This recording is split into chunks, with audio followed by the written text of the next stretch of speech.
I'm Josh Finch, keep it on demand. I'm Josh Finch, keep it on demand. This cameraman also needs energy. Wait.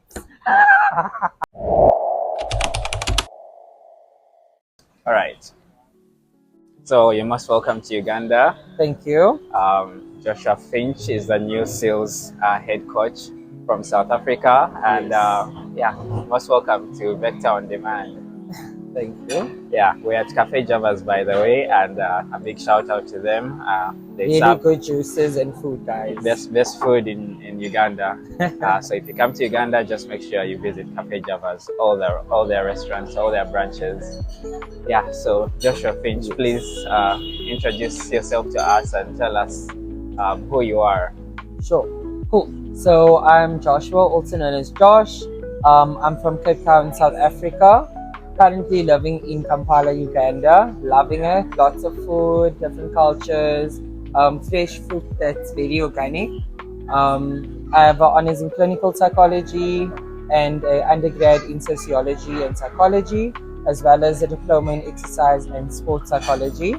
I also love fashion, love travel, love sports, and then good food, definitely. It's my thing. Yeah. Okay. What's your favorite food? What's some In Kampala, like in Uganda, or generally?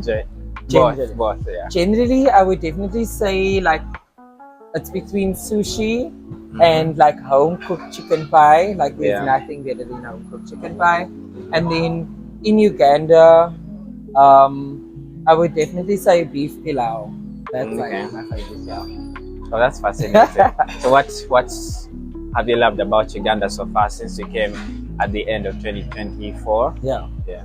Cool. I would say the weather. I really enjoy the weather. It's hot like all the time. Yeah. Whereas back home when the sun sets, it gets really cold. In Uganda, it kind of stays warm generally, and then it would get kind of cool-ish, but not cold, you know. So I'm loving the fact that I can like wear shorts and t-shirts all the time, like literally all the time. And then the good fresh fruits, like it's so like organic and you feel good, you know. I feel like I look better, my skin feels better. Yeah. So yeah, definitely enjoying that aspect of it as well. Okay. What's one thing Uganda has that South Africa doesn't? That is a good question. Yeah. One thing Uganda has, South Africa does. Do they have borders like motorcycles? No. That's actually good. Like we have taxis and like Ubers, but we don't have borders. So definitely borders. Yeah. And then what else? I think the markets, it's kind of like everywhere. In South Africa, I'm from Cape Town, so in Cape Town we have kind of like designated areas that has like small street markets and vendors. Whereas here it's kind of like everywhere. There isn't really like that separation of a certain area has or it doesn't have. It's like everywhere. So that's definitely one of the things. And potholes, lots of potholes. We have potholes as well, but not as many.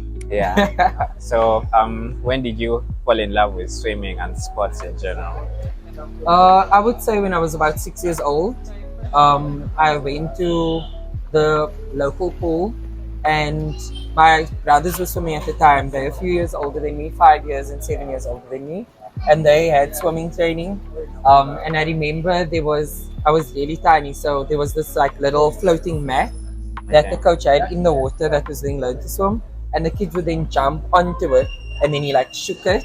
And then obviously it like kind of ripples and the water splashing. And I just found that like really fascinating for me at the time as a kid. And I told my parents like, I want to try that, I want to do that, you know. And then I started and I loved it. Like I really loved the feeling of the water, being able to kind of have that sense of independence and autonomy. Even as a kid, being able to swim and move your body and blow bubbles and kick. And so I think I started when I was really young, so about 6 years old. And then I'd say the older I got, the more the love grew for the sport and like the development as I got better as a person in swimming. Obviously your kicking gets better, your pulling, your stroke work, your technique. Your speed increases, you get a lot faster. Yeah. And then also just the growth and journey that swimming takes you on in and on its own, like the teammates you have, the Yeah, coaches, the benefits. yeah, and you see The different education, places, the education, scholarships. Yeah. you know. So I think the passion started when I was 6, to answer your question. That's fascinating. Yeah. There are some interesting races that you did. What are some of your favorite strokes, and what are some of the competitions you participated in growing up? Yeah. Maybe were there some outside South Africa, Yeah. or was it only in South Africa? No, so there was definitely a lot out of South Africa, Nigeria, I was in Swaziland, and then a few other countries that I went to as well. But so one of my kind of core memories that I have was a Western Province Championship. So that's kind of like our regionals. I think I was about 16 and it was 50 back. I'll never forget. And one of my rivals at the time was swimming with me, and I was in lane 5, he was in lane 4, and it was 50 back. And I don't know what happened, but he didn't get into the finals for some other reason, or he pulled out. I don't know. And he then was watching on the outside, and I swam. And I swam, and I raced, obviously swam my guts out, did the most, and won gold. And I think one of my best moments ever in sport was that when I got out, he was literally like, your stroke was so good, your technique, the way you executed that like race was like perfect. And then the words he said was like, you were like poetry in motion. And I was like, what do you mean? Like at the time I was like, what do you mean? Like, don't you mean I was fast? I was quick. And then obviously when it sunk in and I sat with it, I was like, damn. Like, so that means my technique, my stroke just looked that good to someone that's how they use the words to describe what they saw. And I think even though I was young, that just meant so much to me. Yeah. And then another moment was a relay that was in Nigeria. Okay.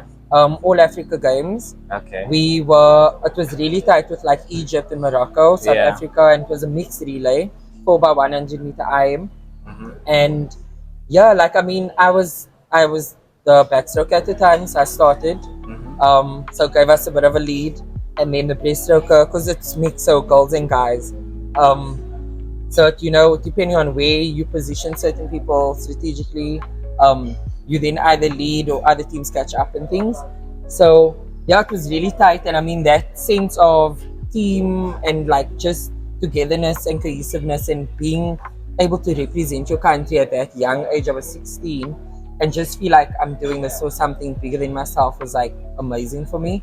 And we won gold, and when you get to kind of share that with your teammates, not only at the moment but then on that podium as well, it's just something that's just, it stands out so much for you. But I think you're a good backstroker, Yes. No, so I was a backstroker like my whole life, and then at the time, I guess I was 17. My roommate at the time was from Botswana. I was at a sports school in South Africa.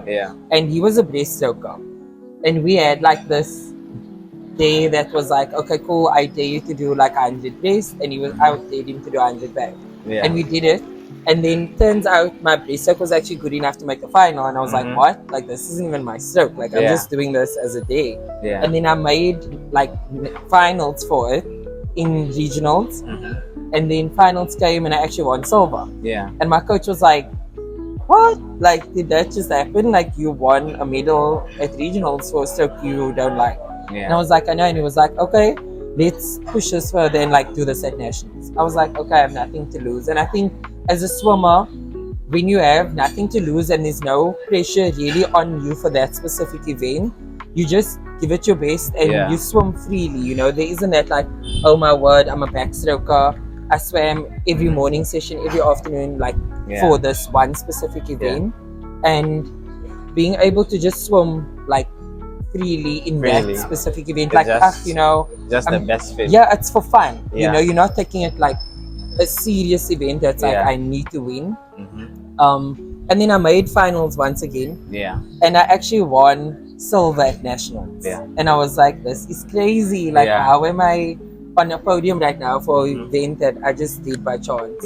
And then I actually started taking breaststroke more seriously Yeah. and started training breaststroke, and then yeah, I did really well, surprisingly, Yeah. and enjoyed it a lot. I think even though I was a lot older as a swimmer, being able to take on a new, like I would say, not a new sport, but a new stroke comes with its own challenges. Your body kind of has to develop more muscles for that specific stroke. There's certain techniques you have to work on because you want to breaststroke your whole life. I actually had a screw kick, believe it or not, Yeah. from like 9 to 16, and had to Mhm. work on that. So Yeah. I enjoyed the challenge that it brought on. Yeah. Yeah. Oh, that's interesting. Then when did you want to first desire to become a coach, a swimming coach?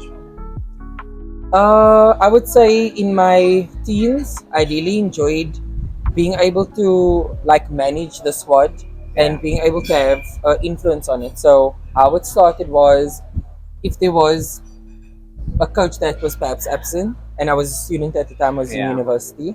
And you know, like when you're sick, but you still want to come to the pool because Yeah. you're like, I still want to be there. I Did don't you want to have miss out anything. leadership roles? Yes, I did. I was actually the swim team captain at Okay, cool. university for Yeah. 4 years. Yeah. And so that's why I showed up, even though I wasn't feeling well or I was injured. I would then still come to the pool because it was just something that's like, I want to be there for my teammates. I want to show, like, you know, I'm here for you. And then also just be able to help out, like with administrative duties if there were any. Yeah. And then perhaps if there was a coach that couldn't make it that day or they were running late, Yeah. kind of, You'd step in. yeah, And step that's in. where the desire came. Exactly. And then just being able to kind of have that passion that you have for the sport carry Yeah. out in coaching and being able to kind of like motivate your teammates, you know. I think as someone that was a swimmer and now doing coaching, you really know, like, psychologically where it is you need more verbal cues or verbal motivation. Yeah. And kind of like, okay, cool, I've been training for an hour now, or hour and a half, my body's feeling a bit fatigued, my muscles feeling a bit tired, mentally you kind of like Yeah. in this limbo space. And I think that's where my psychology background as well as my sporting background comes into play, where I can kind of motivate you and kind of push you, because Yeah. I know that's where your brain's like, I want to give up, you know, this is tough, I'm tired. Yeah. And where you kind of need that extra push. Yeah. So yeah. Okay, that's cool. So some of these swimming traits also came from your dad. Tell us about your dad and what he means to you. Okay. So my dad has been a pillar to me definitely from a young age. At the beginning, he kind of got into coaching as well because he didn't feel that the coaching that was kind of provided from the swimming club we started at was as efficient as he would have liked. Yeah. And then kind of self-studied, got into it all as like a parent that was really enthusiastic. And then he grew in the sport as well, and I think we grew with him. And being able to be there through the whole journey, from like being a parent to a provincial coach to a university coach and then a national coach and then eventually a 3-time Olympic coach, was amazing. I think being able to see the adversities that he was facing, and how resilient he was as an individual, I think is a really strong-willed individual and someone that I see as a role model to me. Yeah.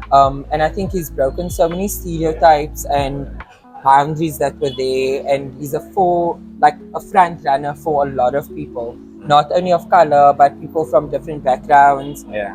And I think Africa as a whole, in swimming itself, that he's really kind of pushing those boundaries, to kind of break stereotypes and break things that we see as norms to be better in the Yeah. sport. Yeah. So I see him as a role model, definitely. That's really fascinating. So fast forward, before we talk about Seal Swim Club, Yeah. are there some teams that you have coached, maybe at Swim Lab or at the university? Yeah. So I've coached aqua athlete in South Africa and then smart swimmers as well. It's a swimming Yeah. club, 2 swimming clubs. Yeah. And then I also assisted UWC Aquatics. And then Is that in South Africa? yes, in South Africa. Okay.